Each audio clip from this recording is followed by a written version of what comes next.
Okay, man, are you ready to go? I'm ready to go. Now, come on, now crank this motherfucker up.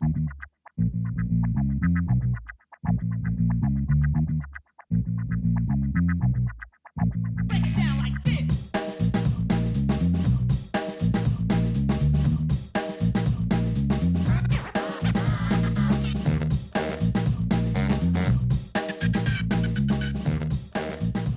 Hello, Internet. Gino, that Pecorino Greco here again with another episode of Deep Listens. And today we've got a little bit of a special stream because the community endurance run kind of derailed the Temtem playing for just a little bit. It also made an off the deep end a little bit difficult to record because everyone was just so hyped up about charity streams. So I thought, hey, you know what's a good topic to cover when we've got some game stuff a little bit delayed? Charity streams. And so I thought to discuss this awesome of topics, I would invite on one of the other co-hosts of the Deep Listens family of podcasts, who also has experience organizing charity streams. One, Jeff Rud. Hello, Jeff. Hi, I'm Jeff Rud, the host of the Off the Deep End spinoff of Deep Listens. I look forward to, at the end of this episode, being dismissed from Deep Listens and being told I will not be returning under any circumstances, like so many basketball players were told today. Yes, that is true. Some of them found out a very hard way after after their team losing. Some of them found out when they looked above the fold of like Washington Post or wherever it was, like a national news outlet they went to. It was The Athletic, like one. Okay. The reference for those who don't know, one. And they're owned by the New York Times, right? Yes, now they are. So functionally, the New York Times. One, Dylan Brooks, who was a starting small forward for the Memphis Grizzlies, had it leaked to Shams Charania, who is one of the breaking news reporters for The Athletic. It was leaked that under no circumstances will he be re-signed by his current team, which is a fucked up thing to write to leak because people don't usually do that. They usually just let the person not get signed, and they don't leak anything because if anything, it hurts your ability to sign them and then trade them or something. But yeah, it was a real like, hey, we hate you so much. We want everyone to know we don't want you back. Yeah. I gather he'll probably find work somewhere in the basketball universe because his talent level's kind of undeniable in a certain sense. Yes. On the other hand, I can tell you for certain he does know where the human penis is. Yes. So he could probably find a job doing something around that too. That is true. I mean, if nothing else, the Shanghai Sharks always could use more talent. Hell yeah, buddy. Go play in Chengdu. Shout outs to Chengdu. That's my one sports intro. The other sports intro I was going to have was shout-outs, congratulations to Dante Bull, the number 1 overall draft pick in the CFL out of Fresno State. He will be playing for the Ottawa Red Blacks.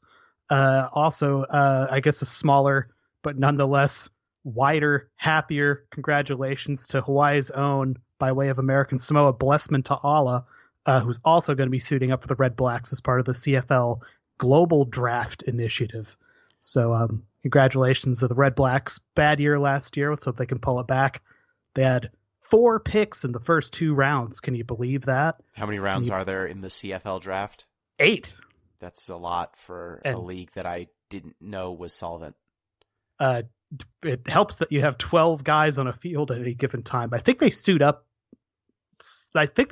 north of 50 every game. Okay, that's the same as American football. Boy, that's a lot of dudes. What is the Red Blacks logo? It is a flag cut in half with red on one corner and black on another. It is an R on let's call it a rip saw. Let's call it a circular saw. They are the descendants of a defunct Ottawa-based football team, which briefly existed after the original Ottawa football team, which was like 100 years old when it died, that were just called the Rough Riders, which is very fun because they competed in a league with, a finite number of teams. I think there were 8 or 9 at the time. Mm-hmm. There's 9 today. One of the other teams is from Saskatchewan, and they were also called the Rough Riders. So you have a league with 8 or 9 teams, depending on how things are going. And 2 of them are called the Rough Riders for like about a century. Because everyone really loved DMX's song, the Rough Riders Anthem. That is the reference. That's what they were going for. Wilfrid Laurier sat down and said, DMX, we're gonna yeah, sorry. You know what this team does? We stop, pop, we settle down, open up shop. Anyway. All right, well, before we discuss more DMX, and this becomes a DMX podcast, just our normal housekeeping. You can get in touch with the show at Deep Listens Pod on Twitter, deeplistens.libsyn.com. We have our comment sections and deeplistenspodcast@gmail.com. That is our email address. We are still asking people to write in. If you want to write in for our 200th episode, we're hoping to do a mailbag episode, so please do get your emails in if you can. We also want to remind people you can support the show on patreon.com/deeplistens. Which would get you access to our Discord, where you can hang out and chat with the hosts. It also lets you put a game into the Off the Deep End slush pile of games, which they are going through. What was the last slush pile game you played, Jeff? Well, don't put me on the spot. It was a Shin Megami Tensei. It was the first. Okay. It was not the Shin Megami Tensei. It was Digital Devil Story Megami Tensei. Digital Devil Monogatari. Yeah, it's the Japanese name. I have my fingers crossed. The next one is just going to be an entry for Wild now that just says Piranha Bytes. Not a specific Piranha Bytes game, just Piranha Bytes, the studio behind hit titles like Gothic and Gothic 2. So yeah, hopefully the spinner lands there. You can put a game into the slush pile. We are rapidly approaching the need to play Sonic 06, which we will do once we get up to a whopping 30 patrons. So be the person who puts us over the edge. I will show up for that. Good. I will be grist for the mill. I bought that game digitally on an Xbox 360 over here when it was on sale at some point, because I'm kind of convinced they're just going to delist that any day now because it's very bad. Yeah. So Sonic 06 demands grist. That is what it is good for. So yeah, do those things. Email in, support the show if you can. So without further ado, let's discuss a very simple question that I'm sure some folks at home have. So you want to do a charity stream, right? There's it's very hot. It's very in right now. If you're listening to this, you probably play video games. Otherwise, I'm so sorry you wandered into the show. What happened? How'd you find this? You thought this was about, I don't know, meditation or something? No, that's not what this is. Maybe Hi Mom. Yeah, I don't know. But there are plenty of folks who I think have either participated in something like Extra Life or thought about doing a charity stream. And I wanted to kind of go through our expertise and our experience organizing them. So as you know from like the last few years, if you've been listening to the show regularly, I've been the organizer of the Giant Bomb Community Endurance Run for almost 10 years now. Close to it. Rapidly approaching. If not 10, I'm probably at 8 or 9. It's close. It looks like you've been doing it for exactly 10. Damn. Okay, that's horrifying. And Jeff, you were the original organizer of the Community Endurance Run.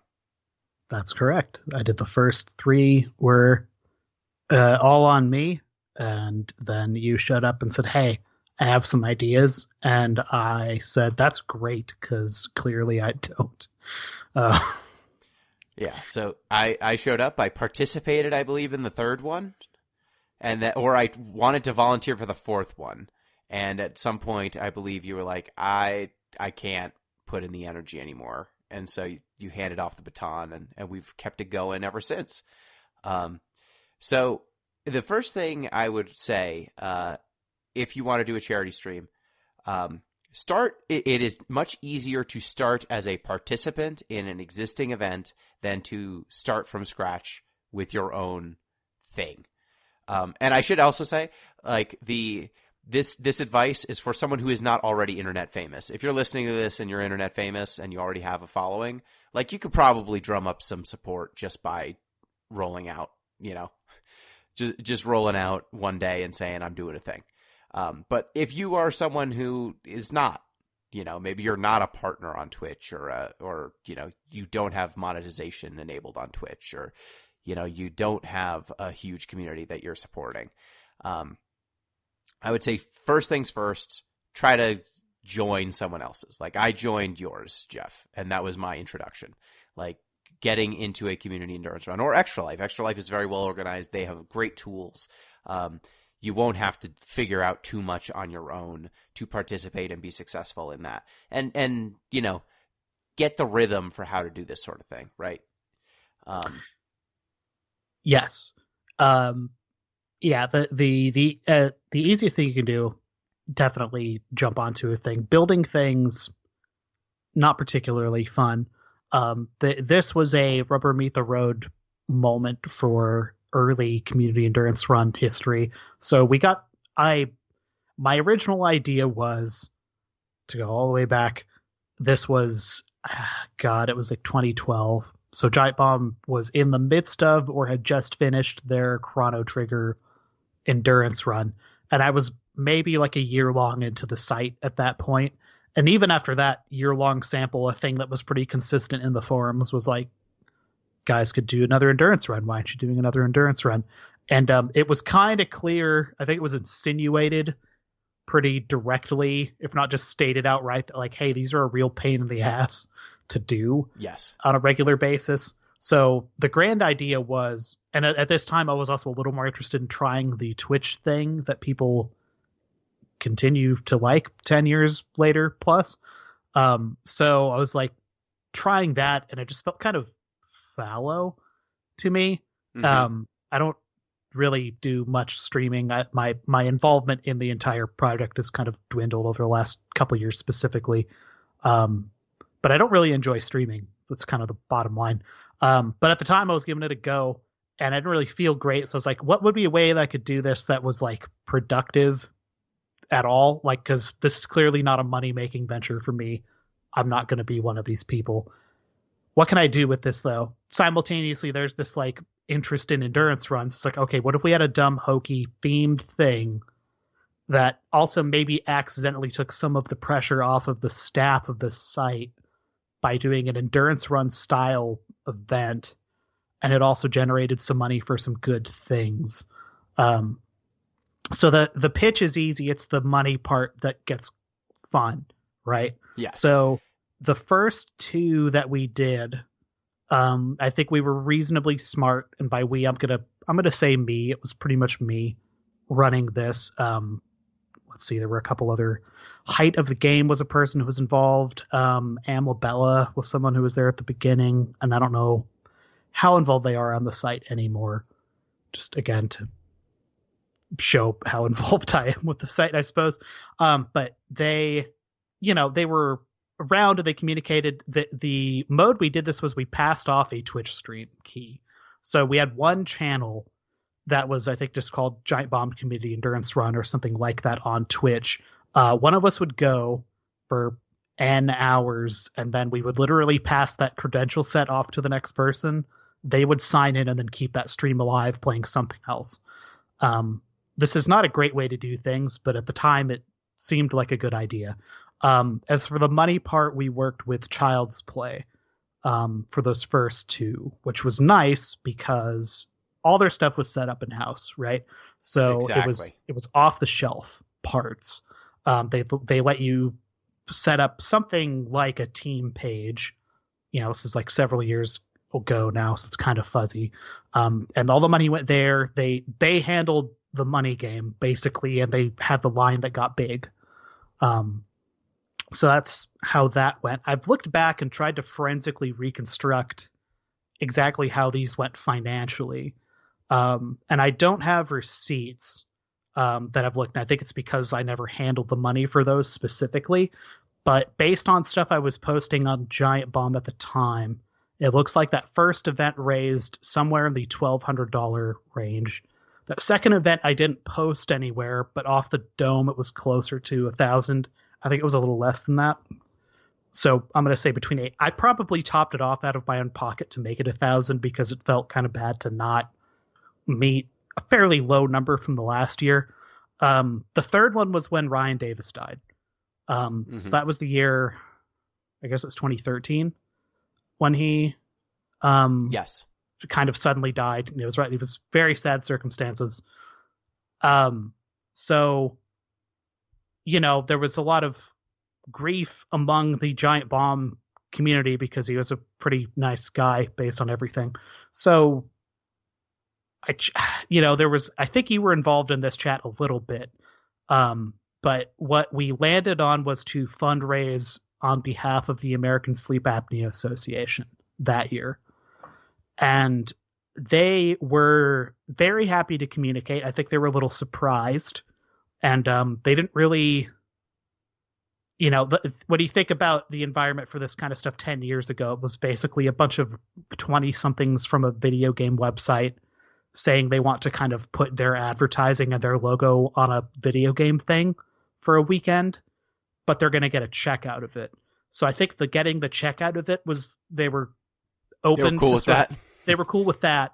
I don't think they were all the way hip to all the cyber and the technology. It was, as I recall, it was a slightly older gentleman I was interacting with, but they were perfectly pleasant. That one though, they didn't have like a widget, so I don't know what I wound up using, and I just dug through my email trying to find what I did, and I couldn't find it. I thought you just like had a page, and it basically went into a like PayPal or something, and then you donated that all. Yeah, it was something like that, but because I can tell you I found the receipt for that one because I personally cut a check against all the money that was raised. So I was holding that. And that was $2,544 and like 13 cents or something. Yeah, and I think some of the things to mention here, like if you are wanting to do this, if you are participating in like an Extra Life, a lot of this stuff is easier now because many charities have opted into larger platforms that have made fundraising for some arbitrary fund easier. Like Tiltify will allow you to do a fundraiser pretty easily for a charity of your choosing. They take a cut off the top, but it will give you a lot of the more professional looking tracking and inputs and outputs that you would want. So like this is much easier than it was 10 years ago.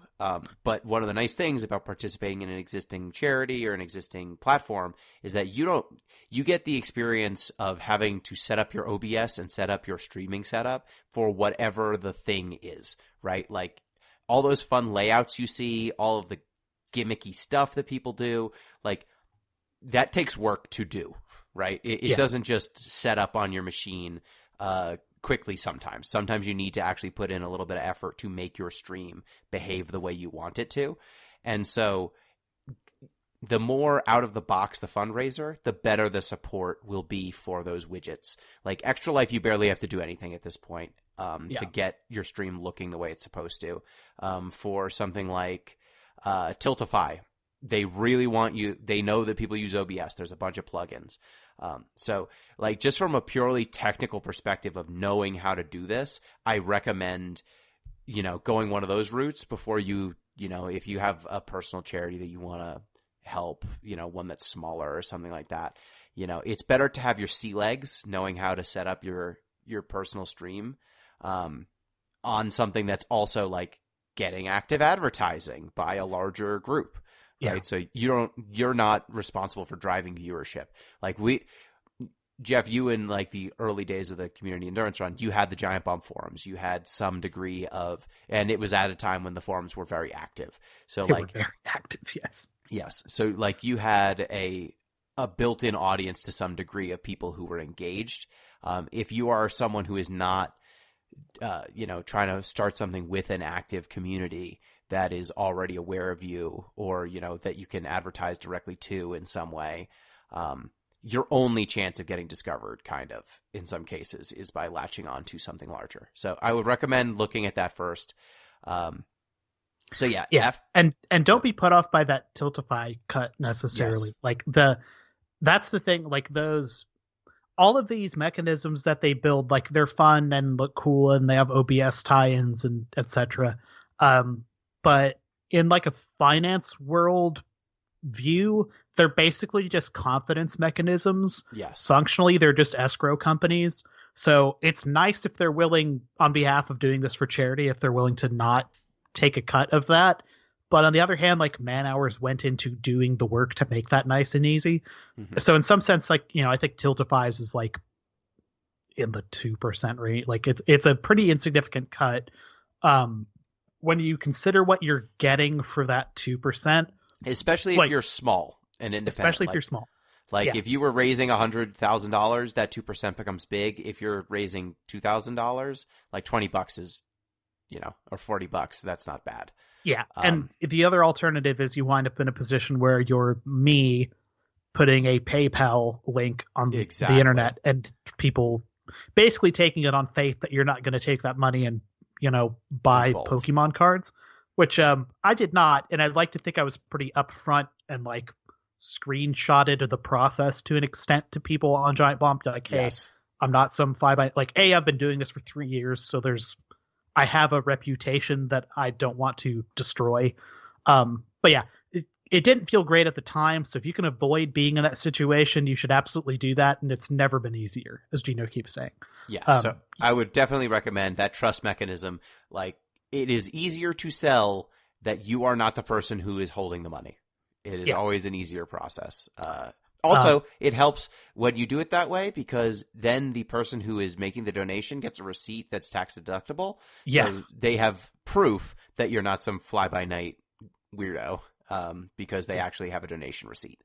And like, in terms of things you can do to like help the cause along, to say like, just to be blunt about it, some higher cash donors, like it doesn't hurt to emphasize that, particularly to American donors. Yes.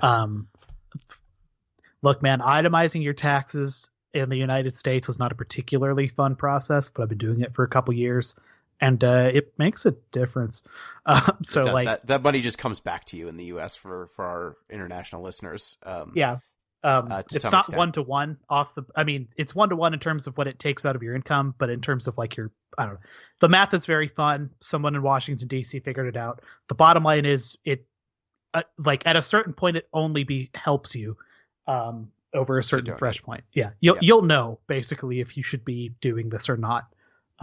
There's like a weird turning point in your life financially or developmentally. You're like, maybe I should start looking into this. But anyway. Yeah. So at this point, in like the community endurance run story, we at this point kind of turned the page to me being the primary organizer after the Sleep Apnea Association. Yeah. And at this point, one of the things this is when we started, trying to grow the thing a little bit. And one of the things that we looked at, because now, I went from participant to organizer. We started thinking about, okay, what are the charities? Because Child's Play is one that gets a lot of donations, right? Yes. Child's Play does not need me fundraising for it. There's nothing especially unique about it. Another thing that we had problems with Child's Play is, I believe Child's Play is an American charity. It's mostly helping children's hospitals in the U.S., if I remember correctly. That was certainly the case 10 years ago plus. I don't know if they branched out. And then the American Sleep Apnea Association, Americans in the name. Yeah. So what we were thinking was the community was international. So we wanted something that was an international cause. And then we also were thinking about what is a cause that is going to get the widest swath of people, the least objectionable cause. Yeah. For this is to donate to. This is a sticky wicket potentially for people. And I think it's worth just being kind of direct about it. Is like, I think you put it pretty well. What's going to bug the least amount of people, right? So I guess to expose this, we've talked about a lot of organizations over the years, and I've been at the table for a lot of those talks. We've talked about fundraising for not political like not that level of stuff, but in terms of, let's say, partisan issues in like U.S. federal politics, I think most of us fall pretty much a certain way. So we've talked about fundraising on behalf of like groups, let's say, adjacent to a group we've talked about a lot recently, the National Association of Abortion Funds? Yeah, the National Network of Abortion Funds. Network, Like excuse me, of abortion we have funds. we have done fundraisers for. We did a fundraiser last year for. I forget if it was the National Network of Abortion Funds. We did a fundraiser like halfway, a little bit after Roe v. Wade was overturned. Trying to help folks out at that time because we felt there was an impetus. But in terms of the annual fundraiser that we do, we were thinking we want something international because the community's international. Children's educations is one of the and sanitation, and hygiene, one of the least objectionable causes that you can have. It's one that I can go to any person of almost any political persuasion, and they're going to be down for that. And so it kind of gave us a broad appeal in that way. And then also, my wife at the time was doing some, she was doing nonprofit work. And I asked, okay, so like we were thinking of doing a charity that does children's education. Do you have any recommendations? And she suggested Pencils of Promise because of their transparent donation structure. So basically, as I say during the fundraisers all the time, like 100% of the donated money to fundraisers goes to their causes. They pay for themselves with their own internal fundraisers. Like they do big gala events with like tickets and stuff to pay their own bills.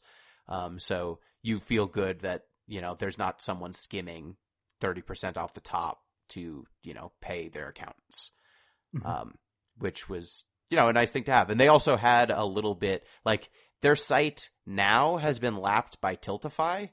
But At the time, 10 years ago, they were great. They were great. It was like, God. oh man, they have their own website that can take donations, and it gives the little meter that's going up. Wow! And you can break out individual team members on this website, so you can have. What? Yeah, it was a remarkable feature set. In some sense, I think this is not a helpful answer, but it's an answer that's true in my heart. Is if you want to be successful at this, you should meet a Gino.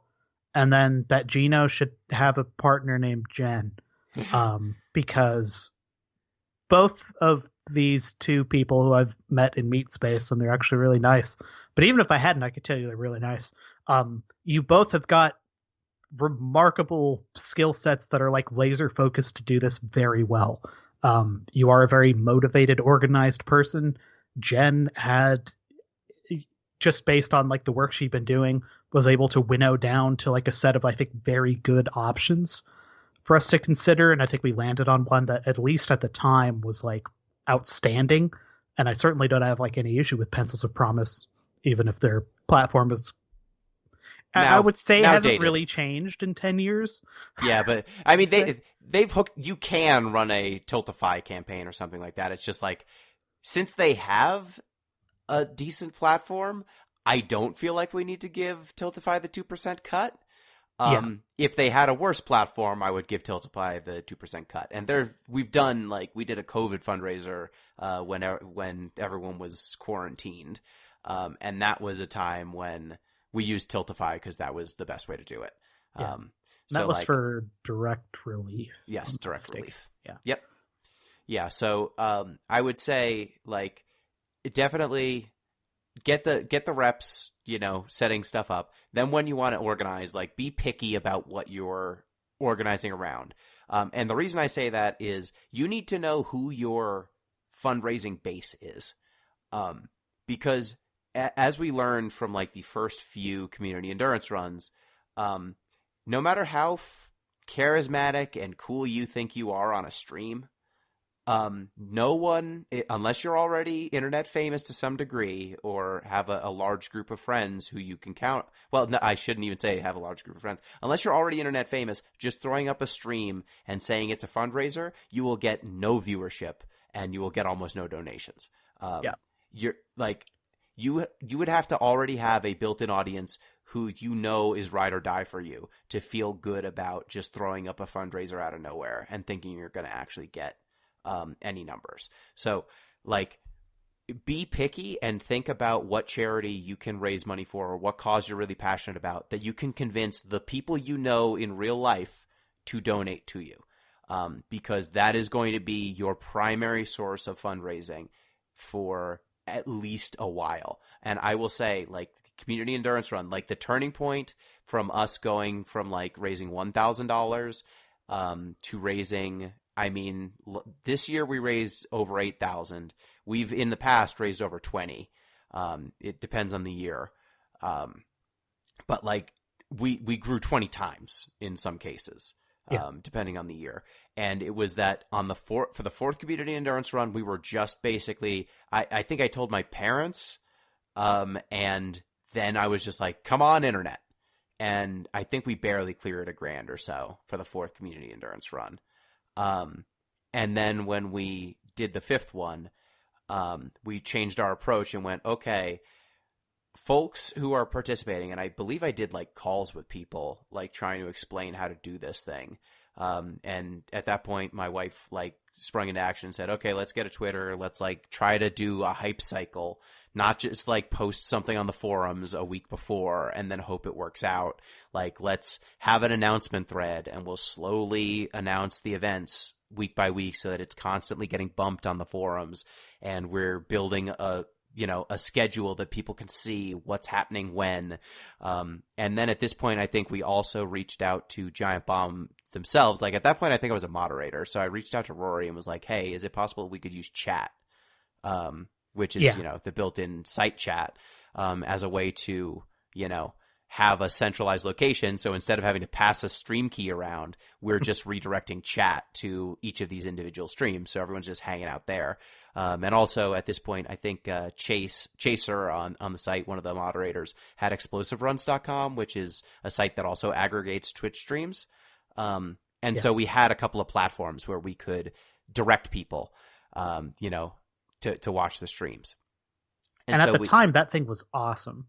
It's still awesome. It's still awesome. I appreciate the web 1.5-ness of it, let's say.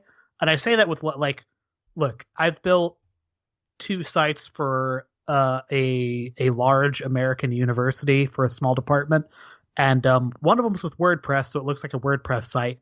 The other one I built by hand. And I'm going to tell you, mine was uglier than his, and was doing a lot less. But at the time, it was incredible because it was like, I mean, it did the thing that you wanted and it had all these like layouts for different streams. And it had what I thought was a really great like QuakeNet usability thing, which no one really used, but I used to lurk in there because I like QuakeNet on principle.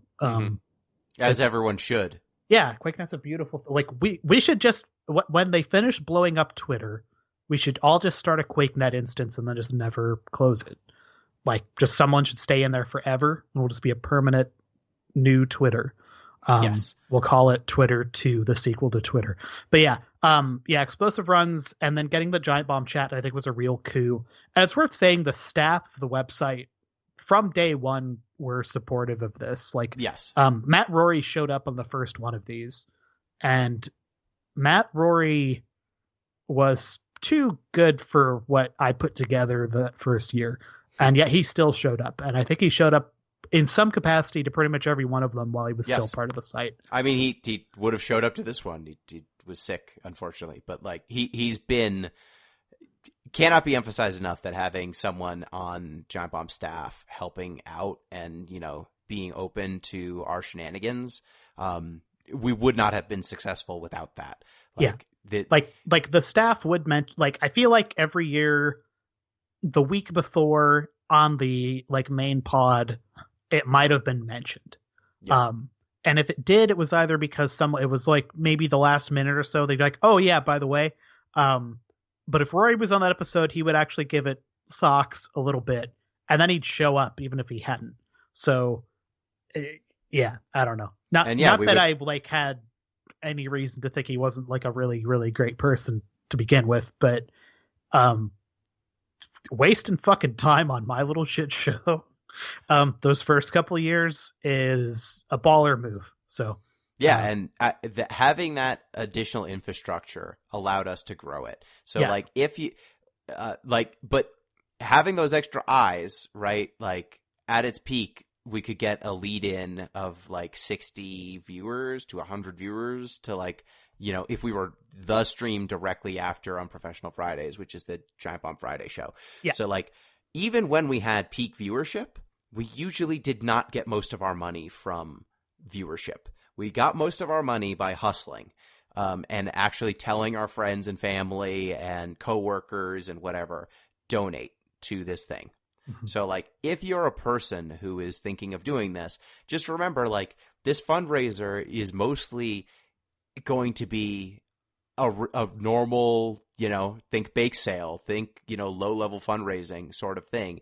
The stream will be there and you will get viewers and you might get some people chipping in here and there. But the bulk, you cannot expect that is going to be what gets you to your goal. It's not, it's legwork. Legwork is what's going to get you to the goal. Like, that was the turning point between $1,000 and $15,000 of fundraiser, was telling people, hey, like, if you're joining this, please put in the time to tell your friends and family about it. And, it doesn't mean that, it's going to vary from person to person how much their friends and family have to give. So I would not suggest, ever putting a quota on people or telling people how much they have to try and raise or, pester people. Like, use your own best judgment. But if it's easier to raise money if you look successful than if it looks like you're, no one's participating, right? It's easier to get randos if you look successful. Yeah. And I mean, like I said, I work at a department at a university in the United States. It's fairly small. For the most part, the primarily grad student staff, and then there's a handful of professional staff that I'm a part over there, have not been inclined to like video game shit.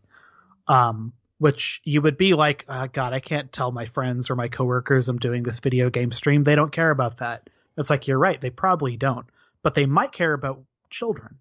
Yes. So the pitch is, and this is what I would allow myself every year, is I would, the permanent staff that I work with, I'd usually be like, hey, I'm doing this thing, and I'd talk to them in person a little bit. And then I would allow myself one email that just went to everyone in my department. It was just like, hi, I'm doing this thing this weekend. We're raising money for Pencils of Promise, and explain, don't be, think about it in terms of how much time you're taking out of their day to explain your shit to them, and be generous there. Yep. But get enough in, and give them the link, and then be like, this is also part of a week-long event where we're doing a video game stream. I intend to do this. It should be a lot of fun. Maybe they'll show up to that. Maybe they don't. But you lead with the organization. This isn't a thing to promote you having a fun Twitch thing. I guess that's maybe like the big takeaway, is if you're going to do this, if you accidentally wind up getting another Twitter follower or a Twitch follower or whatever, cool. That's not really what this is supposed to do. Exactly. Yeah. And that's a big thing. Like, we have had a lot of people over the years come in and out of this event, and the folks who dip in thinking that, participating will make them somewhat closer to internet famous. No, those people they don't come back, generally speaking. They very rarely come back. And two, they don't get the numbers, because if you're not going to put in the legwork to seed, the donations, you're going to, and I always say to people when they join the community endurance run, like, half of your goal, expect that at least half of your goal will come from your friends and family. Like 50% to 60% of this is going to come from that.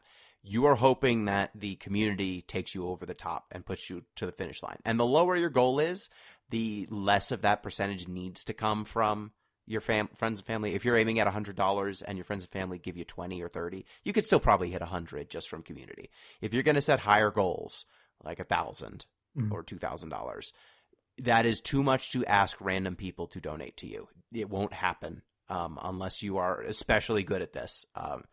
So I think that kind of comes to the next topic. Like, have a plan for how you're going to get people to watch your stream and participate and want to donate to you, right? Donation incentives, prizes. I do not, donation incentives first. Prizes are a distant, like, that's the last thing you should frickin' think about, because in my experience, if you're not a very big stream, the overhead of shipping or acquiring those prizes might be more expensive than whatever you raise. Yes. The only times we've actually gotten more in donations than what it cost to ship things was when, like, Rory would put limited edition Giant Bomb like concept merch up, and then we get a lot of bids of people trying to win raffles. Yeah. I think there were two. I have two. I would call them friends. Still haven't talked to them in a while, but they're former Blizzard employees, and they'd had some kids, and we're going through some financial stuff, so they wanted to get rid of some things they had from their Blizzard days. I wound up in possession of this really nice Blizzard poker set and a signed collector's edition box copy of Diablo 3 that is signed by like pretty much the whole staff that worked on Diablo 3. It's like covered in signatures. And it's really cool. And I have those both as donation incentive, like physical giveaway things. And there was basically no interest in the Diablo 3 thing, which I'll tell you, I paid cash money for that, and it's still in my closet, and I don't know what I'm going to do with it. The poker set actually moved, and I'm very happy to say that the person who wound up with that poker set I know and lives like very nearby, so I was able to just like walk it over to them basically. That would have been pretty expensive to do. I was willing to kind of bite the bullet on it because at that point I would say in like the top, it was generally, I was in like maybe the top 3 or 5 people raising money for that. And I was getting between like $500 and $900 of whatever we were raising at that time on any given one of these events. So not that I would have pulled it from that money anyway, but in terms of like risk versus reward, it was worth it for me to eat whatever shipping costs it would have been to send that. But I was in a position to do that. You may not be. So like, I would really encourage you to, like you said, donation incentives are fun, name this RPG character, etc. Those tend to be popular. They're if you're going to get to into do like, that. yeah, it doesn't cost you nothing. Yeah, like the worst thing is like Lay Waste Games would donate us some games every year for a while. There, we were going to PAX East. We would go to their booth, and they'd always give us some like signed games, like Dragoon or some of their other board games. And I think one year someone from the UK won the raffle. And the cost to ship the game that I got, it was either that or like the Dark Souls board game or something. The cost of just shipping that was more than the donation that won it, because of international shipping. So like, I strongly recommend, like, think of whatever game you want to play. Think of ways that you can be creative about getting donation incentives out of it, either of the game or how you play the game, right? Like something that's been successful for me in years past were like my last community endurance run for Stranger Paradise. I had $20. I'd sing you an emo song because Stranger to Paradise is a moody frickin' game. And then I had donation incentives that, like, as I raised more and more money, I became more and more emo-ified. I straightened my hair. I put on eyeliner. I, changed my outfit, stuff like that. It doesn't cost very much to do, but it gives people a tangible reason to be donating to you. And that one did quite well. Yeah. I've had some of my most successful things have been me. Like I've wound up in a pink mesh tank top, painted like Shrek, eating raw kale, being forced to speak in nothing but rhymes for hours at a time, playing Unlimited Saga, which is bad enough. But when you staple the rest of that on top, like, look, people like it when you're sad. Yes. That's not really what I'm saying, but it's kind of what I'm saying. I played Ring Fit Adventure one year and had a wheel of the wheel of exercise that every $20 I would spin, and it had different ways that modified how I played the game. So like one of them I had to turn the difficulty all the way up to maximum difficulty. One of them I had to are you aware of the fact that Beyonce as a child was forced to go on long runs while singing so she could maintain her diaphragm and breathing control? Capacity. Yes.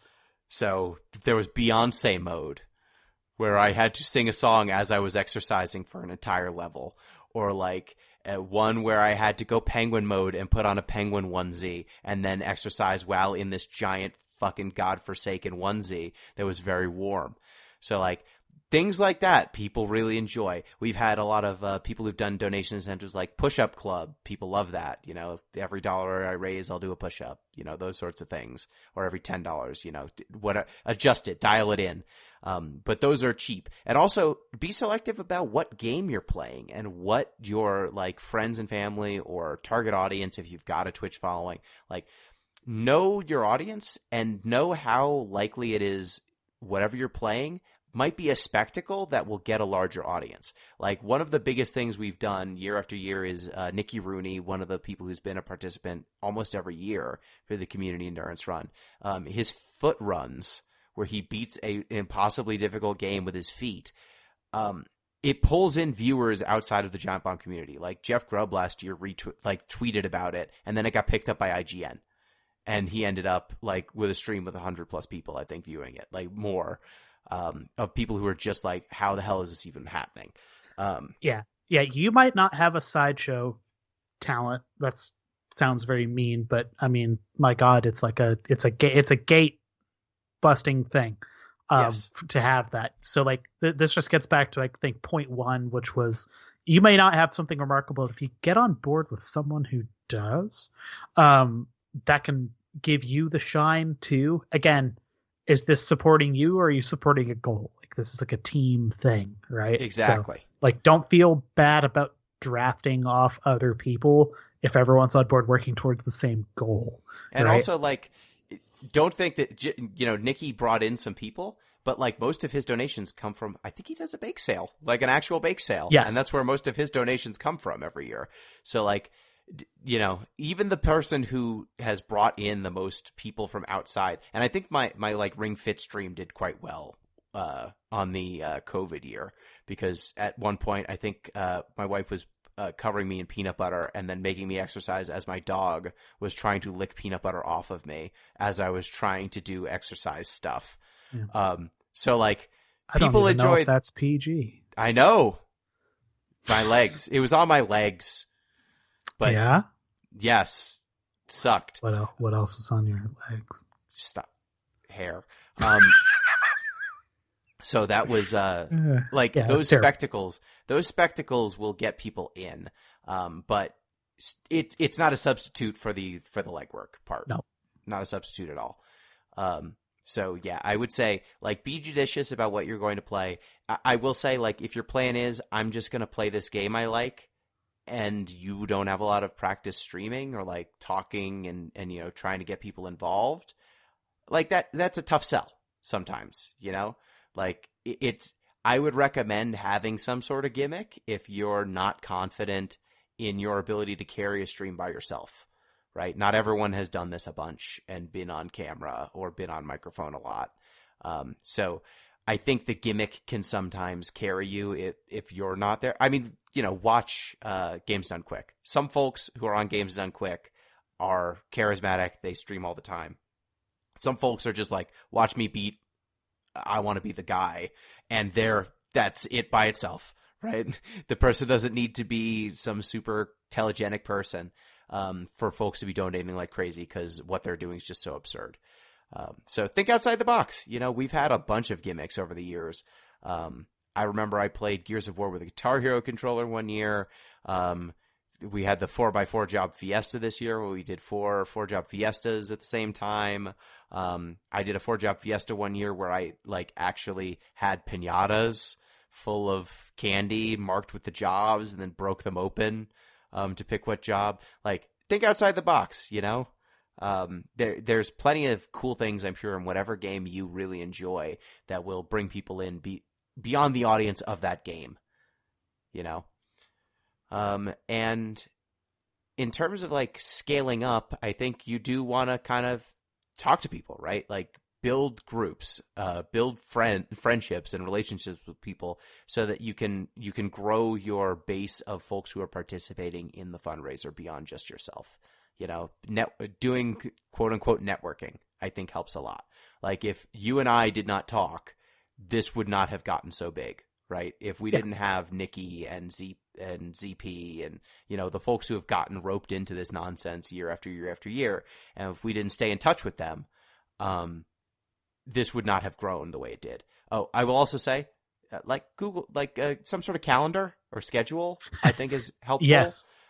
Like basic logistics, like setting up a Discord to discuss things, like making sure that people actually write down what they're doing. If you're doing a group thing, like I found my life has been much improved by having a calendar, having people write descriptions of what they're doing in the calendar. So I know exactly what to write, telling people, getting everyone on the same time zone because it's a shared calendar. So you know when people are starting and stopping, giving people a heads up when they're going onto the main stage as it is, coming up with those sorts of things, those basic logistics, they save you so much effort. Like when we didn't do that stuff, just like it was such a problem for early community endurance runs. Like people just didn't know when they were going, and we didn't know if we had gaps in the schedule, and people would just like pull all-nighters to fill the gaps because we didn't know there would be gaps.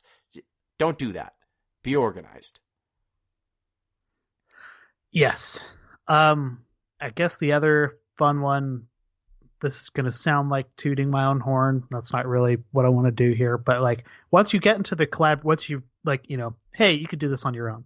That's fine. You can find, like you said, Tiltify's there. If you find a very small local cause you want to do this for, and you pound pavement and you do this right, you can raise money for a small thing on your own. And that can be great. You can also dive into a big team and fly relatively below the radar and contribute a chunk to like a bigger team effort. And if you're satisfied with that, that's actually really great. Like there's nothing wrong with that. If you want to directly collaborate with people, be willing to get feedback. And if you contribute ideas and you find out someone's got a better idea than yours, be okay with killing a baby, basically. Yep. No ego. The goal here is to raise money for a cause that you believe in. The cause is what's important. You are not, right? If someone has a better idea than you, you will be more successful if you have no ego than if you are, my way or the highway about stuff. Yeah, it's pretty much impossible to lose. The only way to really lose is if you wind up basically dug in on weird shit like this, which comes out of, as you said, ego, basically. And it doesn't really help you here. And that's just a pratfall of, I think, just collaborating with people in general. It's not something you've planned on doing.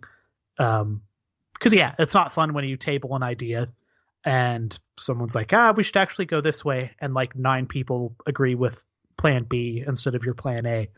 But again, eyes on the prize. Where are we all going, basically?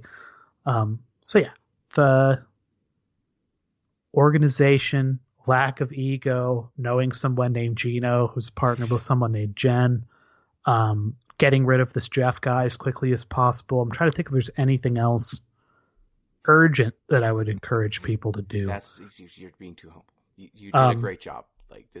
This would not have been a thing that happened without your initiative in the first place and your collaboration over the years. This is, I was happy to get it started. You're being very funny, but you did a great thing. I mean, I sat down and I did this math finally, because in my head I kind of figured it was about here, but if the only one I couldn't find a good number for, digging through the paper trail, is the 4th one, which I think was at Pencils of Promise. I think so. And I didn't find that page on the Pencils of Promise website, but the other ones I found. But when I total everything that I can account for up, including my slightly fuzzy math for the second one, which I'm saying is $1,000, we have raised since 2012 $99,270, which means if we raised anything north of $730 in that 4th one, this event, since it was started, has raised over $100,000. And if you factor in inflation, because it's existed long enough that you can actually do that, it's probably worth of that quite a bit too. So if I sit back and tell myself I started a snowball that raised over $100,000 for various charities, I don't even need to really qualify it more than that. I think I just start putting that on a resume. Oh, this has been on my resume for years. because I think I have done a little bit of work here. I want to be super clear. It's not nearly the amount that you've put in, and it wasn't nearly as well done, but it did something. Like Yeah. I definitely did that. For sure. But when you think about it that way, and I think about the years where maybe I didn't raise as much as X, or I thought I could have done Y better, and you go, yeah, but look what we did. Because look at the subject there, the we. It's nice. B, $100,000 is, so you can't really shake a stick at that. It's quite a bit of money. Like, I mentioned the CFL at the top of the store, and there are some players in the CFL that make about that much money. So, Yeah. Yeah. I mean, I think it's good evidence that, like, if you have the ingenuity and the desire, even if you start from a spot where you do not have a following, you don't have a lot of money, you don't have a lot of resources, you can get to a spot where you are making a long-term big impact. But it's mostly going to take work. It's going to take you wanting to be committed to this. I recommend, start with something, start by joining someone else's cause. It's much easier to learn how to lead if you follow first. And it also is much easier to run an event if you've gone through the motions of doing the tech setup. Because, if it's a charity stream, it's not trivial to set up some of this stuff, especially if you're non-technical. I know OBS and some of the add-ins and plugins can be scary to folks if they're not used to doing it. I know, because every single year I have to show Zombie Pie how to do OBS. And when we start, I think OBS existed, but there was a predecessor piece of software before OBS became like ubiquitous, and it was slightly more closed source. I don't remember the name of it anymore. I remember it sucking more and less than OBS did originally, because OBS is like, it's a tool set, whereas this other piece of software was basically a nice streaming software thing that was otherwise very limited. Mm-hmm. So migrating over to OBS at the time was like very terrifying, but very liberating once you figured out what everything did. Now I feel like, there are 9-year-old kids that have better OBS game than me. Like, they just wake up and just, in addition to like understanding like Minecraft scripting, they also just understand OBS. So they wake up much in the way that, our generation was like, these are the plugs you put into the television, Grandpa, to get the DVD player to work. Exactly. They're like, no, this is where the stream key goes, you moron. This is how you set up Streamlabs OBS, you fool. I had this moment when I was in Denver 2 weeks ago, where I was dealing with a friend who's got some younger children that are like middle school aged, and I'm like kind of curious about kids cosmically, and I was like, hey, like, what do you guys learn at school? Like, you know, computer stuff? And they're like, yeah. And it's like, you guys know how to like you guys code in school? And they're like, a little bit. I was like, you guys ever used like a terminal, like, to write code? And they're like, I don't know what that is. And I was like, oh, well, it's, you see like in the Matrix, and they're just typing text on a black screen, and they're like, oh, huh. And then they just went back to playing Minecraft. And then this kid immediately opened like a Minecraft shell and started typing in Minecraft commands to like change the properties of something. I was like, oh, you actually do know how to do this. Like, you're so... I sound like fucking Louis Armstrong here, but gosh, they just know so much, these youngsters. Anyway. Yeah. I felt myself turn into dust. So that's I think the advice I would give. So if you wanted to start a stream and you're not already famous, like, follow those steps. I think you'll get there. Like, remember, any stream you've seen, anything that you've seen someone put together, they're just people. They're just people who had to figure out a way to do it, right? Like, there's nothing that they can do that you can't do with enough effort and time. So, if you've seen a cool thing that someone's done and you want to do it on a charity stream, I guarantee you that if you Google around, search around, just try to figure out how they must have done it, it's like a magician with a magic trick, right? They're all just people with mirrors and smoke and weird coins. Right. You can figure out how they did the trick. Like, this year with the 4x4 Jump Fiesta, I've for years thought about how can we get multiple streams onto one, and I just like looked it up and reached out to folks who I had seen stream where they had intake, had the ability to pull in other people's video and figured out how to do it. It's not that hard. Like most of the stuff you see is not that bad. Some stuff that you see is, paid software, and that's going to be probably a non-starter. But in the modern day and age, you can usually come up with something from freeware that's going to get you pretty close. So yeah, I would definitely recommend, if this is a thing that interests you, don't wait. There's not necessarily going to be a better time to do it than now. There's not, some big intimidating barrier keeping you from it. 9 times out of 10, the big intimidating barrier that's keeping you from it is the inertia of not having done something before and the fear of failing. But let me tell you, as someone who's failed at this for years, the way to overcome that is to just get out and do it. You don't get any better if you're not practicing. So give it a shot. It's really fun. It really is rewarding. It's one of the most rewarding things I do every year. And I really do recommend it. So go try your local Extra Life, volunteer, join a team.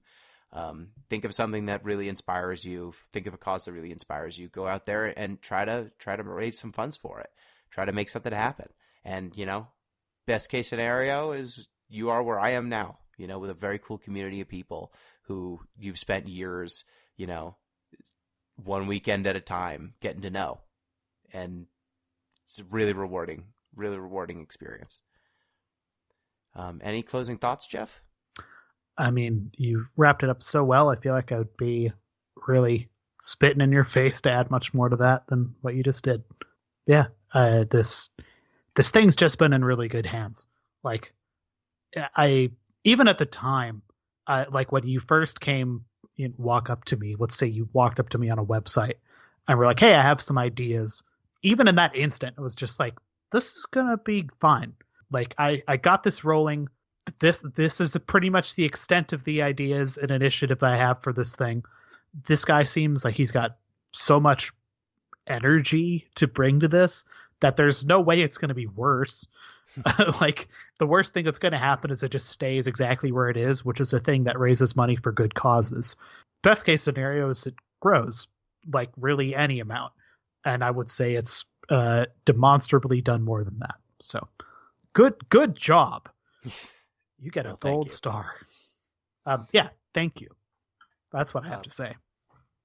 Well, thank you to everyone who's been listening. So go out there, make a difference. Reminder, if you want to get in touch with the show, you can do so at DeepListensPod on Twitter, deeplistens.libsyn.com. We have our comment sections, and deeplistenspodcast@gmail.com. You can support the show on patreon.com/deeplistens. That's all we got. So till next time, peace.